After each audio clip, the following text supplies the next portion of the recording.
in the late 1800s, Reverend Charles Murray was the predikant in the Grootkerk. And he had a daughter who was the organist in the Grootkerk. There was also a male organist, a Mr. DeVille. Now, can you imagine in those days when young people were never left unattended or unchaperoned? But Mr. DeVille got Miss Murray into trouble, as they said in those days. And it was a huge scandal in the town. They got married, and as an old aunt of mine said, you know, that was all very well. But what the community couldn't work out is when and how were they left unattended. But of course, they practiced the organ together in the Grootkerk. Now, years later, I met the daughter of the girl who was born out of wedlock, if that's right. No, they were married when she was born. But I met the daughter, and she said to me that her mum, in other words, the girl who was born from that union, always said that she was quite sure that she was conceived on the organist gallery in the Grootkerk. So it had obviously been discussed in their family. So Miss Murray and Mr. DeVille got married. They then got divorced, and Mrs. DeVille then moved off to Cape Town, where she spent the rest of her life.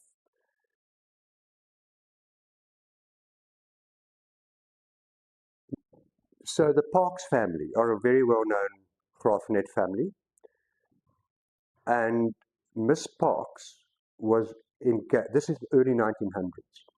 Miss Parks was engaged to be married to Mr. Villa. Now, the Villas were also a very well-known Graafrenet family. There was a Dr. Villa, and of course his sons, and they were in various businesses in Graafrenet. And Miss Parks from Wheatlands was engaged to be married to Mr. Villa, and she went over to London to buy her trousseau. Now, in the meantime, Charles Murray, the Reverend Charles Murray's brother, Andrew, his son Haldane, was studying theology at Edinburgh,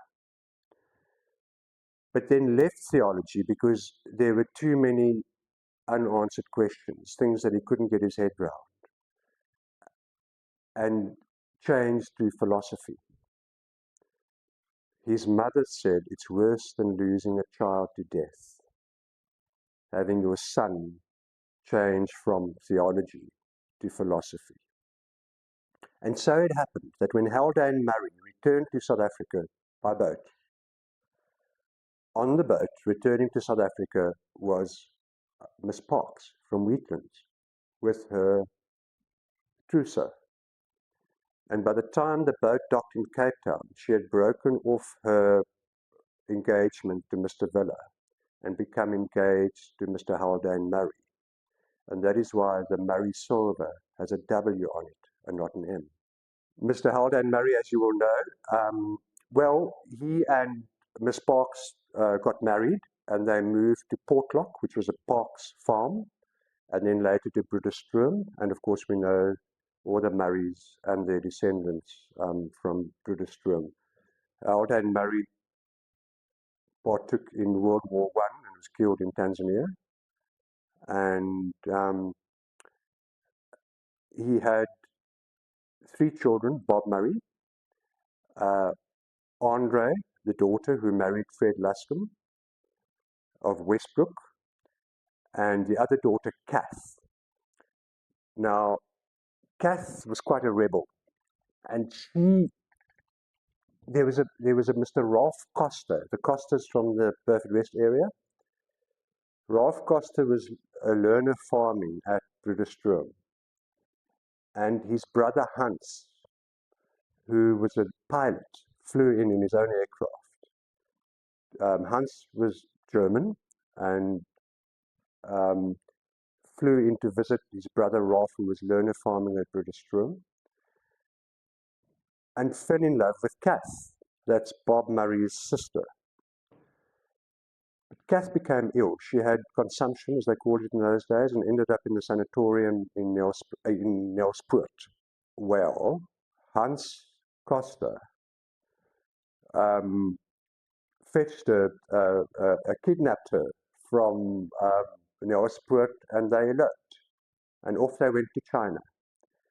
And then eventually back to Windhoek, to Southwest Africa, where she was caught bathing in the nude in the administrator's swimming pool and was then deported. And Aunt Kath, as Wendy Kroon calls her, because it was Wendy's aunt, uh, went to London thereafter, married a barrister, and lived a very proper life, and received visitors only by appointment and only if she were well enough to do so. Isn't that a lovely story? It's sort of after the Anglo-Boer War, really, that this community divided the English and the Afrikaans. I'll come to that later, and it was exacerbated by Dominee Johan Minnaar, Beyers Nordier's father, who was the Dominee in the Oukerk from I think 1922. But because he was a militant uh, stalwart for Afrikaans, which at that point was just really a kitchen language. But anyway, there was this animosity, this distrust between English and Afrikaans. And there's this wonderful story about Aunt Katie Neeser. She was my grandfather's cousin. She was a Miss Minnaar who married Laurie Neeser. And she, I mean, they were all Afrikaners, but a lot of the Afrikaners liked to speak English. And a lot of them did do their schooling in English, but they were from Afrikaans families. So there was a bit of a status thing about conversing in English if you could. And some of them had a very poor command of English, but they insisted on speaking English. And apparently in front of King William Murray, she was walking on the pavement and she met Mr. Aubrey Goedas, and they were staunch Afrikaners. And she said, "Good morning, Mr. Goedas, how are you this morning?" And she said to, and I mean, he was infuriated. He said, "Het jy alweer Engelse sout gedrink vanmôre?" She said, "Ja, nou werk jou maag daarvan." Yeah. Yeah, yeah. And then there's that wonderful sort of, in the same vein, the story about, post World War One, when the angel was erected in the park between the Groot Kerk and the town hall, about an Afrikaans mum and her daughter walking along Caledon Street, and the angel of victory had just been erected. It was gleaming, bronze and gleaming, brand new. It was erected in memory of the fallen in World War One. And so the little girl said, "Ma, kyk die engel." And the mother said, "Ek is haastig." "Ag ma, kom ons gaan kyk die engel." "Nee my kind, ons is haastig." And by the time they got to the other end of the park, where there is also a gate on the corner, the daughter said, "Ma, ons moet die engel gaan kyk." And the mother said, "Nee, dit is 'n Engelse engel." So that just gives you an idea as to what the feelings were then in those days between the English and the Afrikaans.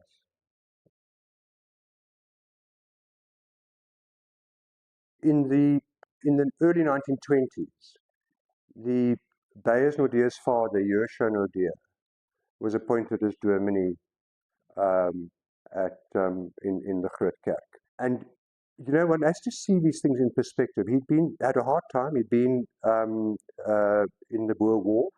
He was fighting, had fought in the Boer War. And one has to understand why a lot of the Afrikaans people in that era had such intense animosity towards the British people. And just in current terms, we know that Los Angeles has just lost 12,000 homes to that dreadful fire. 30,000 homes were burned down by the British during the Anglo-Boer War. Not 12,000, 30,000. And there was no backup. There was no social system to get those people back on their feet. They had to just start up again. That's just to give you some background. But anyway, so Johan Minnaar was a headstrong, dogmatic man. He was quite determined to have Afrikaans recognized as an official language. And this was in the early 1920s. He was a founder of the Broederbond and for the upliftment of the Afrikaners. And he then started preaching in Afrikaans in the Nuwekerk. Now, interestingly, a lot of the Afrikaners felt that that was blasphemous. It was High Dutch up to that point, and here was this young upstart preaching in Afrikaans. And a daughter of the Reverend Charles Murray, who was an organist. She was so incensed when Dominee Nordie preached his first sermon there in Afrikaans that at the end of the sermon she played God Save the King, and she was immediately terminated. Her duties were terminated, and she was fired as an organist in the kerk. He was being dogmatic as he was. A large part of the congregation just felt that they couldn't be part of that congregation anymore. And then they established their own congregation. That is how the other congregation, the Nuwekerk, came into being, of which my grandfather was one of the youngest founder members. And they initially had their services in the town hall, and then eventually they built the Nuwekerk. But they must have been, to build a church, and a church of that stature, it's quite something. They must have really worked very hard and been relatively affluent to be able to do so. And of course, so we grew up in the era where there was this Oukerk, Nuwekerk thing. And I have to say, my parents and grandparents were very placid about it. Although my grandfather was a founder member of the Nuwekerk, we weren't poisoned against the Oukerk, as many people were. Do you know that they had separate cemeteries? They had separate funeral undertakers. And there are people in the Nuwekerk, and I had to help with the burial of a family member about 5 years ago. And she said, please. And by this time, the two churches had amalgamated, or were amalgamating. And she said, she has one request, please. She does not want to be buried out of the Nuwekerk. And so we arranged it so that the service was at the graveside and not out of the Nuwekerk. And that's how strong the feelings were in those days. My grandmother was visiting a friend who was complaining about someone who had done her down. And apparently my grandmother chuckled and said, but why are you worried about that? Dis Oukerk mense. But back to Dominee Johan Minnaar, Nordeer's father. He enrolled his children at Miss Helen Murray's school, which was English. And no sooner were they enrolled when he insisted that they be taught in Afrikaans, because there was no Afrikaans school at that point. And of course, Dominee Nordie was the founder of Volkschool, the Afrikaans school. It explains why so many Afrikaans families sent their children to Union rather than to Volkschool, because they were the ones, or many of them, were the ones who had moved away and were the founders of the Nuwekerk. And that's why you have all these Afrikaans families and their descendants at Union. Thank you, Johan, for your stories about the animosity sometimes between Afrikaans and English and the amusing aspects of that. And also then for detailing for us the history of the Nuwekerk in the 20th century, what happened and why it happened and why the Nuwekerk split away.